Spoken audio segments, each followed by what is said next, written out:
भगवान श्री कृष्ण ने ये कहा श्री युधिष्ठिर जी से कि आपके यज्ञ पूरा करने के लिए अनुरागी प्रेमी भक्त को भोजन करना जरूरी है। ऐसे अनुरागी प्रेमी भक्त कहाँ मिलेंगे? तब भगवान ने कहा कि आपके ही गांव में है और नित्य दिन रात सुबह शाम आते जाते हैं। तो सबके मन में दर्शन के लिए बड़ी लालसा हो गई, बड़ी अभिलाषा हो गई, कैसे हम दर्शन करें, यह चाहना हो गई।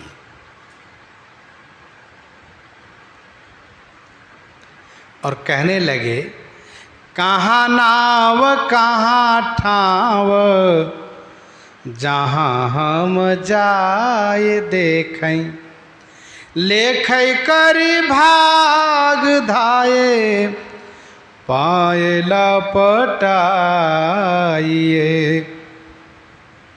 कहाँ नाव, क्या नाम है उनका, कहाँ ठाव, कहाँ रहते हैं, जहाँ हम सब जाके दर्शन करें। और लेखै करी भाग, हम अपने भाग्य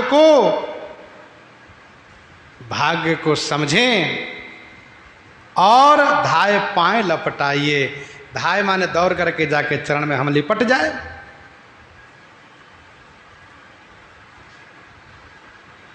देखो भाई, श्रेष्ठतम संत के दर्शन बड़े भाग्य से होते हैं। संत मिलन को जाइए,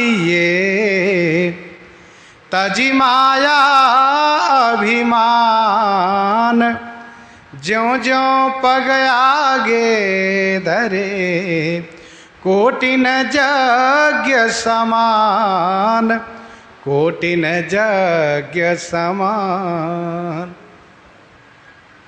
संत के दर्शनार्थ जाने में करोड़ों यज्ञ का पुण्य प्राप्त होता है। एक कथा आती है, एक कथा वर्णित है कि एक संत जी बहुत बड़े तपस्वी थे, बहुत बड़े भक्त थे। उनकी तपस्या से उनकी बड़ी प्रसिद्धि हो गई, लोग उनके प्रति बड़े प्रभावित हो गए। दर्शनार्थ उनके पास सब जाने आने लगे, उनके पास दर्शनार्थियों की भीड़ होने लगी। अब सभी लोगों के मन में चाहना होती है कि महाराज कृपा करके यदि मेरे घर चलते तो मेरा घर पावन हो जाता। कुछ भक्तों ने प्रार्थना किया तो संत जी ने कहा, सुनो भैया, मैं तो उन्हीं के घर जाऊंगा जो 1 करोड़ यज्ञ किए हो। तो सुनते ही वे अपने हाथ माथे पर ठोके, बाप रे, 1 करोड़ यज्ञ कैसे हो पाएगा? हाँ, 1 करोड़ वर्ष की जिंदगी नहीं, 1 करोड़ यज्ञ कैसे होगा? बाबा का टेक है, महात्मा जी का टेक है, हम ऐसे नहीं जाएंगे भोजन करने तुम्हारे घर, किसी घर। एक दिन श्री युधिष्ठिर जी महाराज ने सुना, वे भी दर्शनार्थ चले गए। इन्होंने प्रार्थना किया, भगवान आप मेरे घर पधारिए। संत जी ने वही जवाब दिया, 1 करोड़ यज्ञ किए हो? नहीं, मैं नहीं जाऊंगा, मैं तो उनके घर पाने जाऊंगा जो 1 करोड़ यज्ञ किया हो। युधिष्ठिर जी महाराज उदास होकर आ गए। श्री द्रौपदी जी ने पूछा, स्वामी क्या बात है, आप बड़े उदास दिख रहे हैं, बात क्या है स्वामी? तब उन्होंने कहा, देवी ऐसी ऐसी बात है, बड़े उच्च कोटि के संत हैं, तपस्वी हैं, भक्त हैं, लेकिन वे किसी के निमंत्रण को स्वीकार नहीं करते हुए तो कहते हैं जो 1 करोड़ यज्ञ किया हो हम उसी के घर जाकर प्रसाद पाएंगे। अब बताओ कौन 1 करोड़ यज्ञ किया है? किसी के यहाँ नहीं जाएंगे, किसी घर पावन नहीं करेंगे। श्री द्रौपदी जी ने कहा, चलिए मैं उनको बुला के लाती हूँ, चलिए स्वामी। अब श्री द्रौपदी जी वहाँ पहुँची, प्रार्थना किया, महाराज कृपा करके पधारिए और मेरे घर अपनी जूठन गिराइए, अपना चरण रज गिराइए महाराज। संत जी ने पूर्ववत कहा, ये बताओ तुमने 1 करोड़ यज्ञ किए हैं? कहा महाराज 1 करोड़ नहीं, कई करोड़ यज्ञ किए हैं। कई करोड़ यज्ञ किए तूने? कहा महाराज? कैसे? कहा महाराज धर्मशास्त्र में लिखा है संत के दर्शन के लिए जब पैदल चला जाता है तो ज्यों ज्यों पग आगे धरई संत मिलन को जाइए तजी माया अभिमान ज्यों ज्यों पग आगे धरई कोटि न यज्ञ समान। महाराज महल से इतना दूर तक मैं आई हूँ, कितना कदम मैंने रखा, कोई गिनती है? नहीं ना। उसी प्रकार से न जाने कितने करोड़ यज्ञ हो गए। संत जी प्रसन्न हो गए, वाह मैं चलूँगा, अभी चलूँगा तुम्हारे घर। आए और प्रसाद पाए, फिर सबको पता चल गया कि तजी माया अभिमान और नंगे पांव प्रार्थना के लिए चलो तो संत जी अवश्य प्रेम बस आते हैं। तो ऐसे संत के दर्शन से करोड़ों यज्ञ का पुण्य प्राप्त होता है।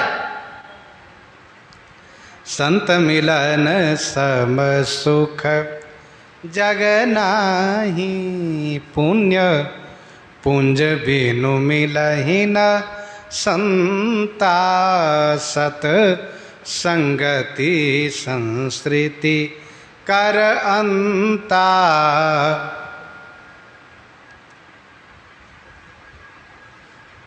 भगवान श्री कृष्ण ने कहा जीते मेरे दास कभू चाहे न प्रकाश भयो करो जो प्रकाश मानई महादुख दाइये। जीते मेरे दास कभू चाहे न प्रकाश भयो। जीते माने जितने मेरे दास हैं वे कभी भी अपने आप को प्रकाशित होना नहीं चाहते। वे तो सदा रहें अपनपो दुराए सब विधि कुशल कुबेश बनाए, छुपे रहते हैं। करो जो प्रकाश, यदि मैं उस संत का प्रकाश करूं, प्रकाशित करूं, प्रचार करूं तो वे दुखी हो जाते हैं, माने महादुखदाई है।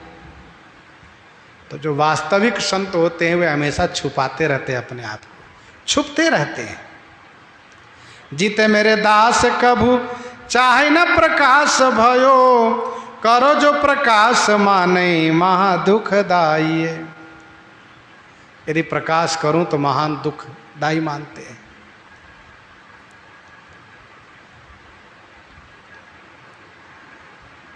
वे कहते हैं बोले गो सो मारे गो, अर्थात बोला सो मरा, इसलिए चुप रहो भैया, भजन करो। बोला सो मरा। इस संदर्भ में एक कथा है। एक सिद्ध संत तपस्या कर रहे थे, भजन कर रहे थे। उनकी भी बड़ी प्रसिद्धि हो गई, दर्शन के लिए लोग बहुत जाते आते थे। वहाँ के राजा गए दर्शनार्थ। वैसे वे सिद्ध संत जी की से बोलते नहीं थे, बिल्कुल नहीं बोलते थे, मौन रहते थे। आए दर्शन किए चले गए। राजा से एक दिन संत जी ने कहा, कहो ठीक है, परिवार में कहाँ महाराज, सब आप की कृपा है, तुम उदास दिखते हो। कहाँ महाराज, एक बड़ी चिंता है। क्या चिंता है? कहा मुझे पुत्र नहीं है। ऐसा कहाँ?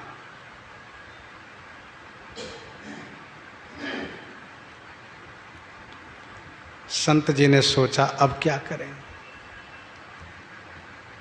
बहुत उन्होंने विनय किया। राजा ने कहा ठीक है, तथास्तु, पुत्र होगा तुम्हें। अब उनके भाग्य में पुत्र का विधान नहीं है, पुत्र हो कैसे? तो वही सिद्ध संत जी शरीर छोड़ करके उनका बेटा बन गए, राजकुमार बन गए।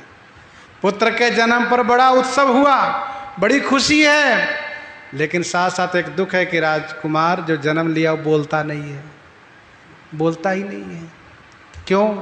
क्योंकि सिद्धि के बल से, तपस्या के बल से उनको याद है कि मैं सिद्ध था, मैं बोला इसलिए मुझे मरना पड़ा और इनके पुत्र बनना पड़ा, इसलिए मैं नहीं बोलूंगा, बोलूंगा ही नहीं, अब चुप रहूंगा, बिल्कुल नहीं बोलते हैं। फिर हुआ क्या, एक दिन शिकार में मंत्री लोग राजकुमार को ले गए, तो राजकुमार को ले गए, वन में घुमा रहे थे शिकार के हेतु। अब हुआ यह, एक तितिर नाम के पक्षी बोली, तितिर नाम के पक्षी बोली, वहीं पास में बधिक घूम रहा था, जैसे वो पक्षी बोले वैसे उसको मार दिया। तो राजकुमार के मुख से आवाज निकली, बोला सो मरा। मंत्री खुश हो गए, राजकुमार बोलते हैं, हाँ बोलते हैं भैया। आकर के राजा सुनाए, महाराज राजकुमार बोलते हैं, हमने सुना। मंत्री कह रहे हैं मान लिए महाराज। अब राजकुमार बोलते, इसके लिए बहुत बड़ा उत्सव मनाया गया, और इसके बाद राजकुमार को बड़े प्रेम से बैठा करके राजा ने कहा, बेटा बोलो। फिर नहीं बोलते हैं, बहुत कोशिश की, बिल्कुल नहीं बोला इन्होंने, नहीं बोले।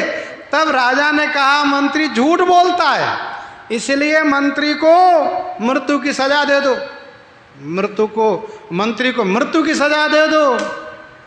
तब राजकुमार ने फिर से कहा, बोला सो मरा। अब राजा को बड़ा आश्चर्य हुआ। राजा ने कहा, बेटा ये बताओ, तुम और कुछ नहीं बोलते, केवल एक ही बात कहते, बोला सो मरा, बोला सो मरा, इसका मतलब क्या है? तब उसने कहा, देखो पिताजी उसको मारो मत, मंत्री को। उसने झूठ नहीं कहा, सही कहा। मैं वही सिद्ध हूँ जिनके पास पुत्र कामना से आप गए थे, आपके भाग्य में पुत्र का विधान नहीं था, तो मैंने आपसे, वैसे मैं कहीं से बोलता नहीं था, आपसे बोला, मुझे मरना पड़ा। तितिर बोला मरा, मंत्री बोला मरा, इसीलिए मैंने कहा जो बोला सो मरा। ना बोलो इसी में भला है। संसार की व्यवस्था बड़ी विचित्र है। तो कहने का भाव यह है, भगवान श्री कृष्ण कहते हैं कि चाहे न प्रकाश भयो, करो जो प्रकाश, करो जो प्रकाश। मानै महा दुखदाई,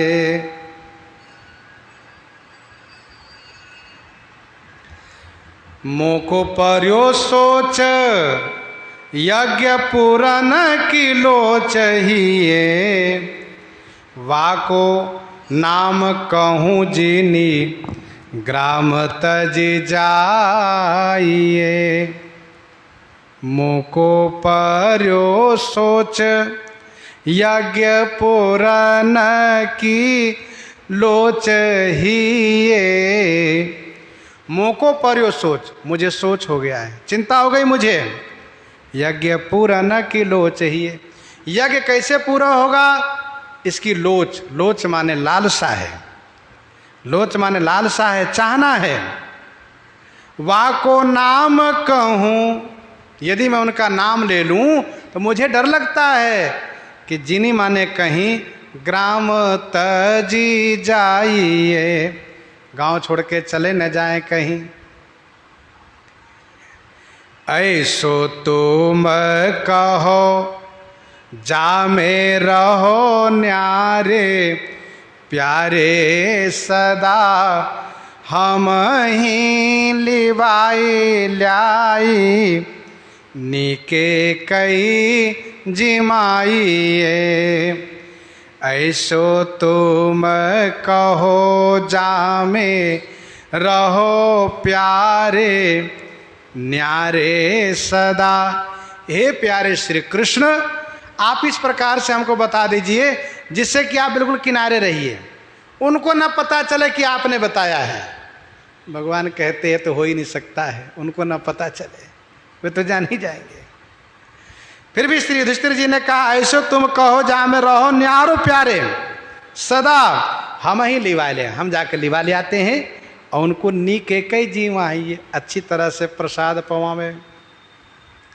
तब ठाकुर जी ने कहा, जावो वाल्मीकि घर बड़ो अवलिक साधु, कियो अपराध हम दियो जो बताइए। जावो वाल्मीकि घर, आप वाल्मीकि घर जाइए। रोज सुबह शाम दिन रात आते हैं, झाड़ू बारू करके चले जाते हैं आपके यहाँ से। लेकिन वे बड़ो अवलीक साधु, वे बहुत बड़े अवलीक, अवलीक माने निष्कपट, निश्चल, निष्प्रपंच, पाप रहित साधु है वे। करी कुबेश छिपी कई रही, सर्प जथा बल्मीक, पलत भक्ति की लीक में साधु सदा अवलीक। ये बड़ो अवलीक माने निश्चल, निष्कपट, निष्प्रपंच में रहने वाले साधु हैं। भगवान श्री कृष्ण कहते, देखो भैया मैंने बता तो दिया, कहीं वे नाराज होकर चले न जाए, मुझे बड़ा कष्ट होगा। क्यों अपराध हम दियो जो बताइए। हमने जो बता दिया समझे बहुत बड़ा अपराध किया। श्री अर्जुन और भीम ने कहा, अब आप रहिए, अब हम लोग लेकर आएंगे। ठाकुर जी ने कहा, देखो दोष मत देखना, नफरत मत करना, एक संत की भांति दर्शन करना और प्रेम से लाना, सम्मान करना, किसी प्रकार से कोई हीन दृष्टि से मत देखना। इन्होंने कहा, ऐसा ही होगा प्रभु। अब ये दोनों गए हैं लेने के लिए, कैसे लेकर आते हैं सो श्रवण आगे करेंगे। इन्हीं के साथ आज सीताराम सीताराम सीताराम सीताराम।